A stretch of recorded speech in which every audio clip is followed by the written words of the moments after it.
di tempat kami lebih utamakan pendidikan daripada jaringan WiFi. Anak-anak ini belum sanggup mengawasi jaringan WiFi karena kalau nongkrong di jaringan di warung yang naik internet, yang naik jaringan WiFi, sampai nongkrong sampai mulai malam sampai pagi nongkrongnya lihat film-film porno. Itu kan sayang karena anak-anak ini masih tanamkan dalam pendidikan agama.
Kalau memang untuk kebaikan, kalau memang untuk orang tua yang seperti kami ini kan butuh misalnya pelayanan itu segala macam, itu boleh karena kami bermanfaat juga.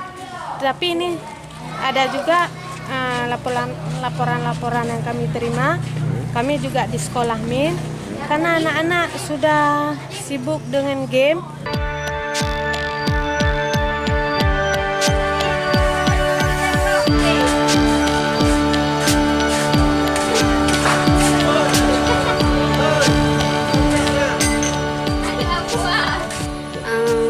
Peraturannya, bagi saya WiFi itu nggak usah dicabut karena bagi orang yang jualan-jualan di warung itu untuk mencari rezeki, ya kan. Tapi bagi siapa saja yang bilang WiFi itu untuk merusakkan, bagi saya itu nggak usah dicabut, kan bisa saja untuk diberitahu yang baik kan, informasi yang baik, jangan memberi peraturan sendiri karena kan peraturan kita kan punya undang-undang. Dari luar kan nggak dibilang WiFi itu untuk merusakkan anak-anak, tapi di kampung dibilang merusakkan anak-anak, itu nggak zaman.